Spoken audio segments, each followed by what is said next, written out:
રહ્યા છો સત્યની અસર। અમદાવાદમાં ગુંજ્યો નારી શક્તિનો નાદ। ચૂંટણી પૂર્વે હર્ષ સંઘવીની હાજરીમાં નારી શક્તિ વંદન સંમેલનનો ભવ્ય પ્રારંભ। ગુજરાતમાં આગામી સમયમાં યોજાનારી સ્થાનિક સ્વરાજ્યની ચૂંટણીઓનો ગરમાવો વધી રહ્યો છે, ત્યારે અમદાવાદ ખાતે નારી શક્તિ વંદન સંમેલનનું ભવ્ય આયોજન કરવામાં આવ્યું હતું। આ કાર્યક્રમનો મુખ્ય ઉદ્દેશ્ય પંચાયતથી લઈને પાર્લામેન્ટ સુધીના તમામ સ્તરો પર નિર્ણય લેવાની પ્રક્રિયામાં મહિલાઓની ભાગીદારી વધારવાનો અને તેમને સશક્ત કરવાનો છે। તેમણે પોતાના સંબોધનમાં મહિલાઓને સમાજનું અભિન્ન અંગ અને સફળતાનું ખરું પ્રતીક ગણાવ્યા હતા। તેમણે જણાવ્યું હતું કે જ્યારે નારી શક્તિ એકજૂટ થાય છે, ત્યારે માત્ર પરિવાર જ નહીં પણ આખો દેશ પ્રગતિ કરે છે। કાર્યક્રમ દરમિયાન ઉપસ્થિત મહિલાઓનો ઉત્સાહ જોઈને ચૂંટણીનો માહોલ અત્યારથી જ જામ્યો હોય તેવું જણાય છે। આજના યુગમાં મહિલાઓ માત્ર ઘરકામ પૂરતી મર્યાદિત નથી, પરંતુ ટેકનોલોજી ક્ષેત્રે પણ હરણફાળ ભરી રહી છે। સંમેલનમાં સોશિયલ મીડિયા અને ડિજિટલ માધ્યમોના ઉપયોગ દ્વારા મહિલાઓ કેવી રીતે પોતાની વાત છેવાડાના માનવી સુધી પહોંચાડી શકે તે અંગે પણ ચર્ચા કરવામાં આવી હતી। કાર્યક્રમના અનેક વિડીયો સોશિયલ મીડિયા પર વાયરલ થઈ રહ્યા છે, જે નારી શક્તિના વધતા પ્રભાવને દર્શાવે છે। સ્થાનિક સ્વરાજ્યની ચૂંટણીઓમાં મહિલા ઉમેદવારોની ભૂમિકા અત્યંત મહત્વપૂર્ણ બની રહેશે। સરકાર દ્વારા મહિલાઓને પંચાયત સ્તરે જે અનામત આપવામાં આવી છે, તેનાથી ગામડાઓનો વિકાસ વેગીલો બન્યો છે। આ કાર્યક્રમ દ્વારા મહિલાઓને ચૂંટણીલક્ષી માર્ગદર્શન અને સંગઠનની શક્તિનો પરિચય કરાવવામાં આવ્યો હતો। બહેનોની વચ્ચે બોલવાનું એટલે સંભાળીને જરા વિચારી લીધું। દેવકીએ બધાને બહુ ગંભીર કર્યું। નારી શક્તિ વંદન કાર્યક્રમમાં અહીં ઉપસ્થિત સૌ નારીઓને હું બે હાથ જોડીને વંદન કરું છું। પંચાયતથી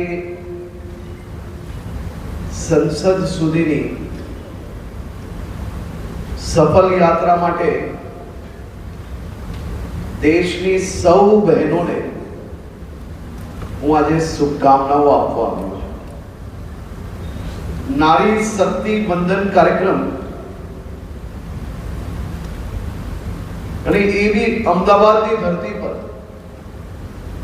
આ આજનો કાર્યક્રમ કેમ ખૂબ વિશેષ છે।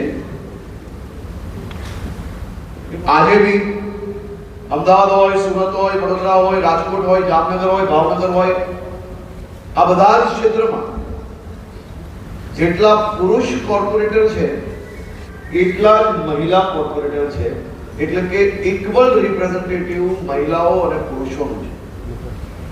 સંસદ તકની આ યાત્રા, જેમ મારી પહેલા અનેક સ્પીકર્સ દ્વારા કહેવામાં આવ્યું કે મહિલાઓનું રિઝર્વેશન છે એટલે મહિલાઓ આવી જાય એટલું જ નહીં, પરંતુ મહિલા પોતે આ દિશામાં એક મજબૂત નેતૃત્વ આપી શકે તે પ્રકારે આપણું રિપ્રેઝન્ટેશન ડેવલપ થાય, અને ખૂબ સારી વાત છે। 5 મહિલા સ્પીકર્સ અહીંયા પોતપોતાનો વ્યૂ આપ્યો। એ 5 જણ જો આપી શકે તો તમે આપી શકો કે ના આપી શકો? તમને હક છે કે નથી? જો રાહુલ ગાંધીની બહેન પ્રિયંકા ગાંધી એ દેશની લોકસભામાં એમપી બની શકે, અખિલેશ યાદવના વાઇફ એ દેશની લોકસભામાં એમપી બની શકે, લાલુ પ્રસાદના વાઇફ એ પબ્લિક રિપ્રેઝેન્ટેટિવ બની શકે, તો અહીંયા બેઠેલી સામાન્ય પરિવારથી, જેના પરિવારમાં કોઈ બી રાજનીતિ જોડે જોડાયેલું નથી, એ કેમ લોકસભાની અંદર મેમ્બર ઓફ પાર્લામેન્ટ ના બની શકે? બની શકે કે ના બની શકે?